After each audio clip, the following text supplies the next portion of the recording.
aqui 7 slides, rapidinho, só para ajudar, fazer uma discussão um pouco diferente, né? Eu acho que vocês vão ver aqui no livro, tem muitas visões diferentes, e eu quero fazer um debate anterior, né? Como é que a gente enfrenta divergências? Meu palpite é esse, minha opinião é aquela, eu acho aquilo, foi assim. E acho que esse é o ponto muito que separa, são os métodos que separa muito heterodoxo e ortodoxo no Brasil, né? E eu acho que tem uma leitura errada do que é ortodoxo no Brasil, e eu já falo sobre isso. Quer dizer, a tradição heterodoxa no Brasil é uma tradição muito peculiar. Na verdade, é uma tradição mais antiga, né? Ela vem das velhas tradições interpretativas do conhecimento, que era típico do Brasil do começo do século XX, né? Que você procura ter uma estrutura conceitual, a priori, e, com base nisso, propor alguma interpretação que seja relativamente consistente com os fatos conhecidos, né? Essa, por exemplo, é a tradição que está no Rádio do Brasil, que está no Casagrande, que está no Donos do Poder, e que ela está na tradição econômica de meados do século para frente. Você tem, e é curioso que a tradição heterodoxa brasileira se divide em várias seitas. Parece evangélico, né? São várias seitas diferentes. Tem várias do Marx, tem o Marx do preço de produção, tem o Marx mais da ontologia, enfim. Tem uns muito Keynes, tem pós-keynesiano, tem neo-keynesiano, tem Sraffa, para quem não lembra, né? E por aí vai. E você tem uma Martin Kalex, que tem...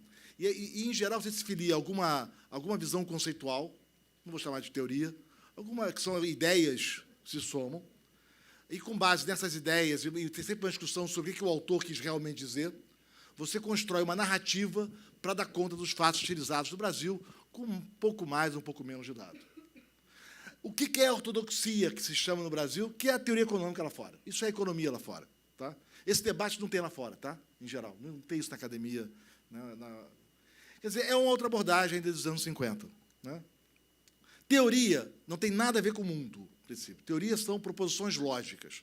São argumentos formais da lógica para estabelecer relações de causalidade nas diversas circunstâncias, né? Elas não têm qualquer conteúdo empírico. Elas nada dizem sobre o mundo. Elas dizem sobre as relações formais, né? Em dadas circunstâncias abstratas, tais resultados é válido. Por exemplo, nessas condições, existe um vetor de preços que compatibiliza preços, oferta e demanda em todos os mercados. O equilíbrio é ou não é eficiente nessas circunstâncias, né? Eu tenho, talvez, o maior resultado da ciência social do século XX, que é o teorema da impossibilidade da razão social do elo. Nessas condições, não existe um critério de justiça social que satisfaça critérios mínimos como eficiência de Pareto, consistência, completude e não existência de um ditador. Não existe, é uma surpresa, é um fato lógico, né? Anything goes. Qualquer trajetória de preços e quantidades é compatível com uma economia de mercado, com mercados completos e agentes racionais. Isso é ao contrário da lenda meio atrapalhada de quem comenta a ortodoxia sem ler. Equilíbrio neoclássico, racional, de mercados completos, não é um mundo estável. Pode ser uma trajetória caótica. Uma trajetória caótica é compatível com o modelo de equilíbrio geral, com mercados completos, como a gente sabe há 40 anos. Esses são resultados formais. Eles nada falam sobre o mundo. Eles falam sobre lógica, sobre proposições. E é uma linguagem formal, onde você tem jogos cooperativos, jogos não cooperativos, equilíbrios competitivos, não competitivos, modelos estáticos, modelos dinâmicos. E você tem essa linguagem, eu prefiro chamar isso como uma linguagem, isso é uma grande linguagem formal, é a teoria econômica, de novo, nenhum conteúdo sobre o mundo, qualquer tipo de desenho que você quiser, você pode achar naqueles milhares de modelos que cercam a teoria dos jogos, equilíbrio geral, desenho de mecanismos e por aí vai. Eles são resultados formais, lógicos, mais aparentados da matemática do que das ciências sociais. O que é análise aplicada em economia? E essa é a outra metade da revolução que começa nos anos 50. Escolhe-se um modelo, uma versão específica de um daqueles resultados formais, com implicações precisas. Isso é parte da regra do jogo. O que você vai afirmar tem que ser preciso. Nessas condições, tal fenômeno tem que ser observado. Mais uma estratégia de identificação empírica, é a grande econometria que se desenvolve a partir dos anos 50.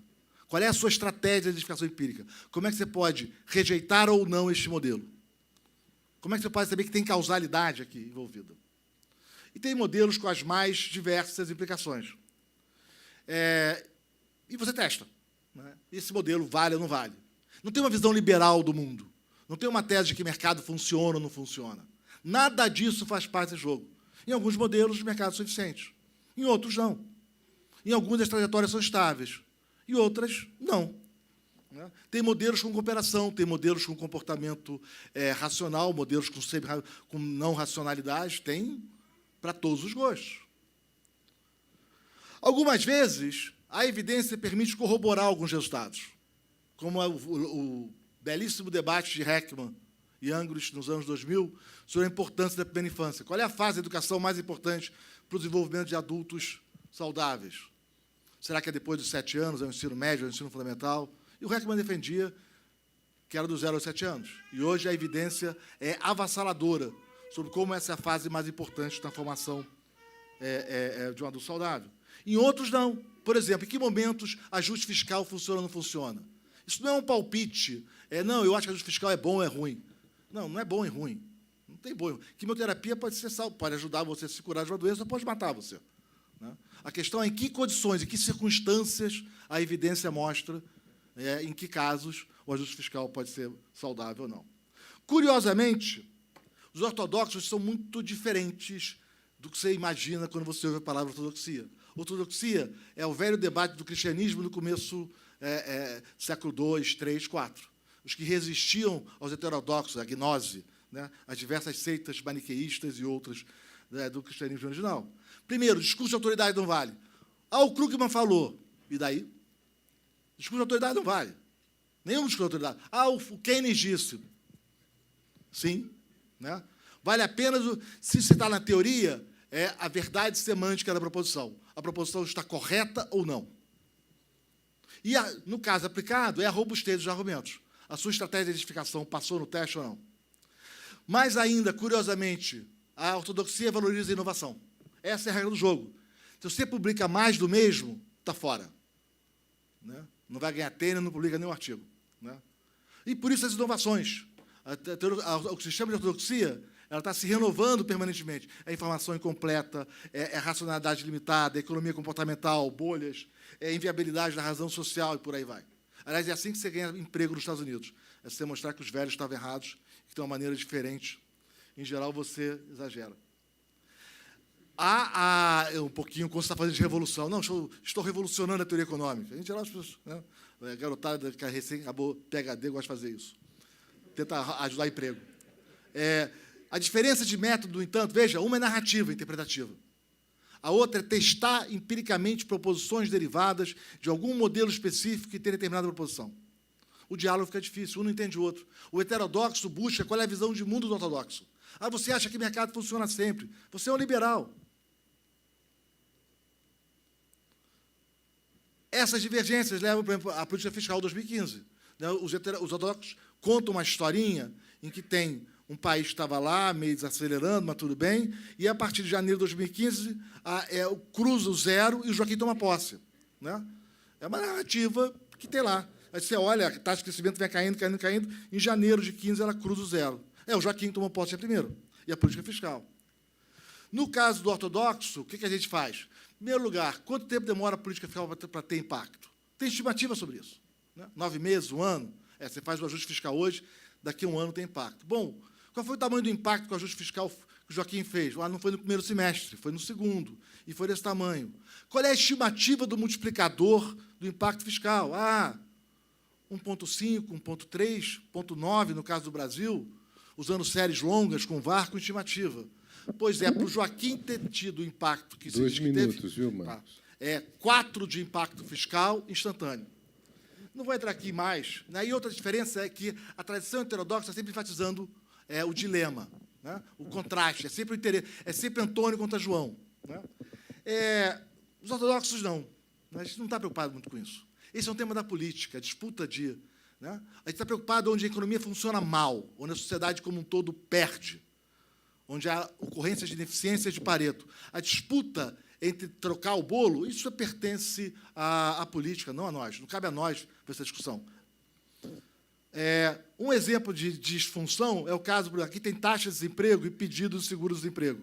Estados Unidos é normal. Aumenta o desemprego, aumenta o pedido de seguro-desemprego. Olha o Brasil, que engraçado, o Brasil é o contrário, o Brasil é de cabeça para baixo.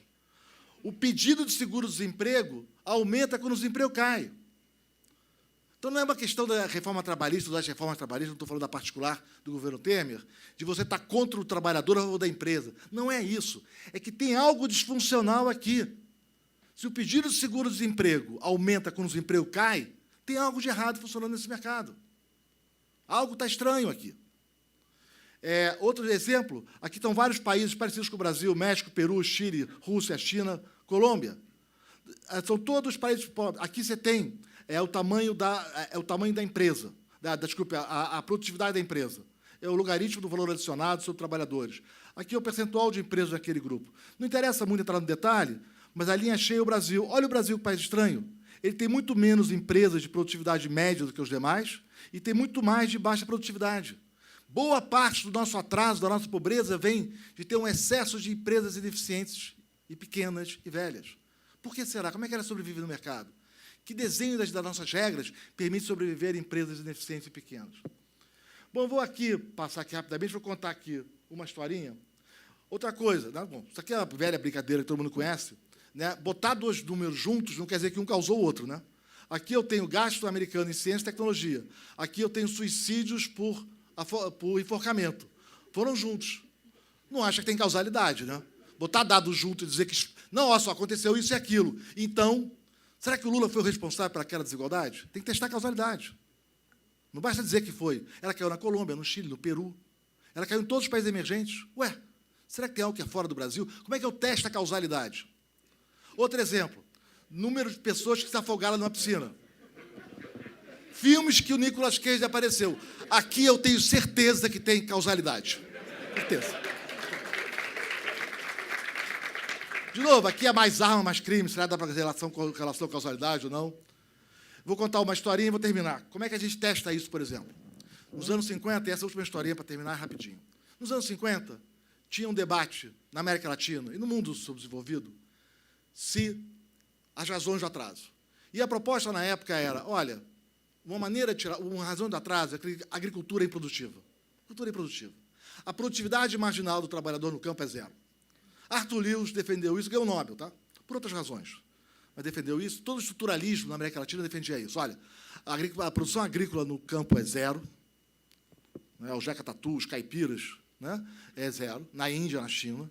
Para o país ficar rico, você tem que tirar as pessoas do campo e levá-las para a cidade. Chegou-se a estimar que podia tirar 1/4 das pessoas do campo e levar para a cidade. Nas cidades, você põe indústria, tem maior produtividade e o país enriquece. É uma bela tese, se for verdade. Né? Como é que eu testo?